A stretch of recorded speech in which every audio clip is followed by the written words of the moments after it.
Tel Aviv, Israel. Krisis terbaru di Timur Tengah kian memanas, dipicu oleh pernyataan kontroversial Perdana Menteri Israel dalam sebuah pidato yang disiarkan secara nasional. Di tengah riuhnya konflik yang masih berlangsung di Gaza, Sang Perdana Menteri melayangkan ancaman terang-terangan kepada Iran. Pidato yang awalnya dimaksudkan sebagai bentuk penguatan moral bagi rakyat Israel justru berubah menjadi bumerang diplomatik yang memicu gelombang kemarahan dari Teheran. Dengan nada tinggi, PM Israel mengatakan, "Iran, jika kau bijak, tetaplah di tempatmu. Jangan ikut campur. Jika tidak, kau akan bernasib sama seperti Palestina, hancur tanpa ampun." Ucapan itu langsung menyebar luas, menjadi headline di berbagai kanal informasi global.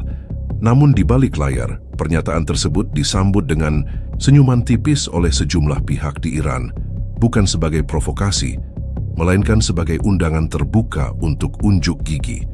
Mengancam Iran di era digital tanpa mikirin hacker, itu kayak ngajak berantem sambil share live location. Tak butuh waktu lama. Saat banyak pejabat Israel masih sibuk merayakan keberanian sang pemimpin, tim cyber Iran yang selama ini bergerak dalam bayang-bayang sudah mulai mengaktifkan protokol ofensif mereka. Di beberapa forum underground, diskusi mengenai celah keamanan Israel melonjak drastis. Bagi kalangan hacker Iran, ancaman sang PM bukan hanya soal politik. Ini adalah peluang emas untuk menunjukkan bahwa perang modern tak melulu soal rudal, melainkan juga tentang siapa yang bisa mengendalikan informasi dan sistem lawan. Sementara itu, di lingkaran dalam pemerintahan Israel, kepercayaan diri sedang berada di puncak. Dalam rapat internal yang digelar beberapa jam setelah pidato tersebut, para pejabat pertahanan mengklaim bahwa segala kemungkinan serangan, baik fisik maupun cyber, telah diantisipasi. "Kami memiliki pertahanan paling canggih di dunia. Sistem kami tak bisa ditembus begitu saja." Sayangnya, kalimat penuh percaya diri itu tak ubahnya seperti pernyataan seorang kapten Titanic yang yakin kapalnya tidak mungkin tenggelam. Kecanggihan sistem pertahanan Israel mungkin iya di brosur, tapi begitu dipijit hacker Iran, ternyata cuma kayak kunci pintu yang lupa dikunci. Sementara mesin propaganda Israel terus memutar narasi bahwa Iran sedang gentar menghadapi kekuatan militer Zionis, di sisi lain para pakar cyber Iran tengah bekerja tanpa henti. Operasi yang kemudian dikenal secara internal sebagai Operasi Balasan Diam pun dimulai.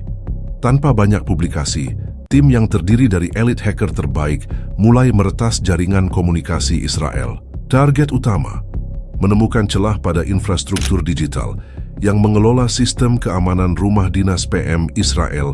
Ironisnya, upaya infiltrasi tak menemui banyak kendala berarti. Diketahui bahwa sebagian besar sistem pengamanan rumah dinas tersebut ternyata masih terhubung dengan jaringan internet, sebuah kesalahan strategis yang fatal. Mereka bilang rumah dinas PM Israel itu bunker modern, tapi kalau router Wi-Fi-nya masih pakai admin 101.3, ya percuma juga. Selama 48 jam, tanpa henti, tim cyber Iran mengupas satu persatu lapisan pertahanan digital Israel. Setiap pintu yang dibuka membawa mereka makin dekat ke target. Data, lokasi GPS, rekaman kamera keamanan, hingga jadwal patroli personel pengamanan, semua perlahan jatuh ke tangan mereka. Dalam sebuah forum internal, seorang anggota tim dilaporkan berkata, "Mereka bilang jangan ikut campur. Baiklah, kami tak akan ikut campur, kami cuma akan mampir." Sementara itu di Israel suasana tetap optimistis. PM Israel dikabarkan masih melakukan pertemuan rutin di kediamannya, tanpa menyadari bahwa posisi dan aktivitasnya kini sudah sepenuhnya termonitor oleh musuh. Bayangkan, lagi meeting soal keamanan nasional, tapi posisi rumah udah kayak di Google Maps, open for public. Tinggal klik, langsung tahu kapan PM-nya ngopi. Hari-hari berikutnya menjadi babak yang menentukan. Para hacker Iran tak sekadar ingin menunjukkan bahwa mereka mampu membobol sistem, mereka ingin memberikan pesan yang keras bahwa di era peperangan modern satu kesalahan diplomatik bisa berujung pada kehancuran nyata. Di satu sisi, PM Israel mulai merencanakan pidato lanjutan, konon akan kembali memperingatkan Iran agar tidak melangkah lebih jauh. Namun sebelum kata-kata itu sempat meluncur ke publik, sebuah pesan yang jauh lebih kuat, telah dipersiapkan bukan lewat siaran televisi, melainkan lewat jalur rudal. Diplomasi rudal itu sederhana. Kalau kata-kata sudah bikin kuping panas, tinggal kirim paket yang bikin atap bolong, maka babak pertama pun ditutup dengan keunggulan Iran di dunia maya. Sementara di dunia nyata, diam-diam koordinat rumah dinas PM Israel telah terkunci, menanti waktu yang tepat untuk sebuah balasan yang akan mengguncang bukan hanya Tel Aviv, tetapi seluruh dunia. Di balik ketegangan yang memuncak antara Israel dan Iran, medan pertempuran baru telah terbuka, dunia maya. Tidak lama setelah pidato kontroversial Perdana Menteri Israel yang mengancam Iran, sekelompok hacker elit dari Teheran mulai bergerak dalam senyap.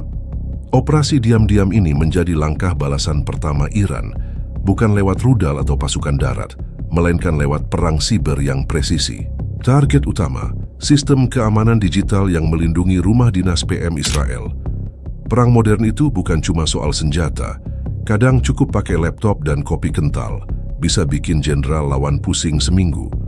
Langkah pertama yang diambil para hacker adalah memetakan jaringan komunikasi Israel.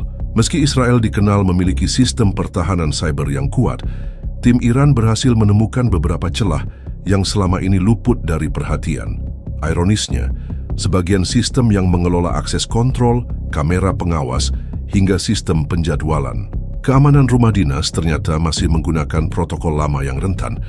Rumah dinas PM Israel katanya sih anti-hack, tapi server backupnya kayak warnet 2005. Begitu titik lemah teridentifikasi, serangan pun dimulai.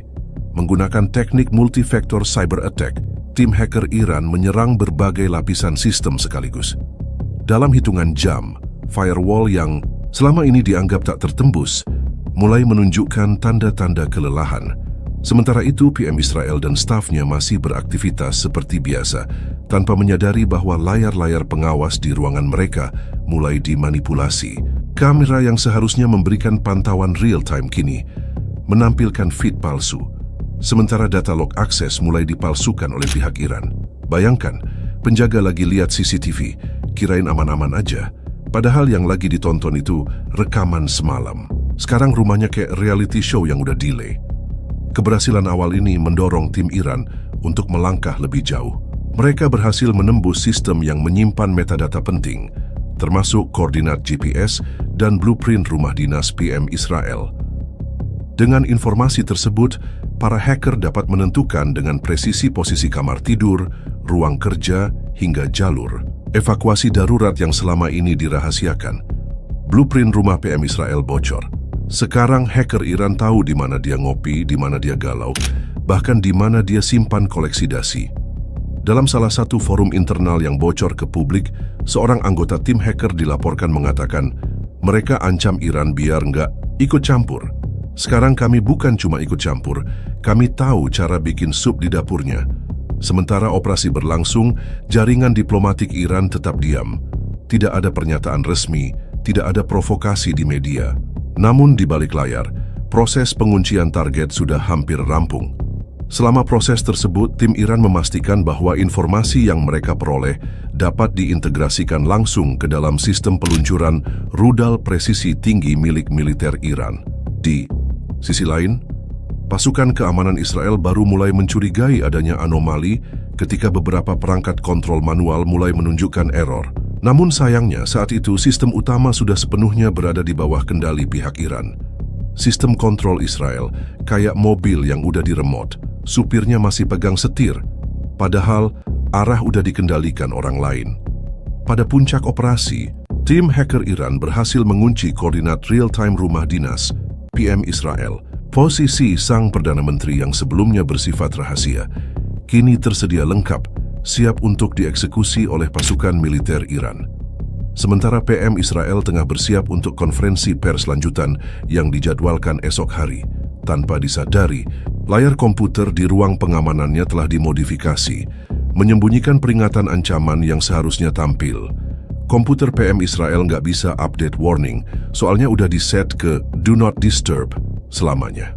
Dengan semua persiapan matang, operasi cyber pun ditutup dengan pengiriman koordinat ke unit peluncuran rudal. Dalam hitungan jam, keputusan untuk melakukan serangan fisik tinggal menunggu restu dari level tertinggi pemerintahan Iran. Di saat yang sama, suasana di rumah dinas PM Israel masih berjalan normal. Sang PM dijadwalkan menghadiri pertemuan terbatas malam itu, sebuah pertemuan yang tanpa mereka sadari akan berlangsung di bawah ancaman rudal yang sudah diarahkan langsung ke atap rumah tersebut. Kadang perang modern itu sederhana. Lu ancam orang di TV, besoknya rumah lu masuk GPS favorit musuh. Serangan yang selama ini hanya bergema di dunia maya, akhirnya berubah menjadi kenyataan yang menggetarkan jantung ibu kota Israel. Dalam sebuah aksi militer yang terkoordinasi dengan presisi tinggi, Iran meluncurkan rudal balistik ke rumah dinas Perdana Menteri Israel di Tel Aviv, memicu gelombang kejut politik dan militer di seluruh kawasan. Serangan itu terjadi hanya beberapa hari setelah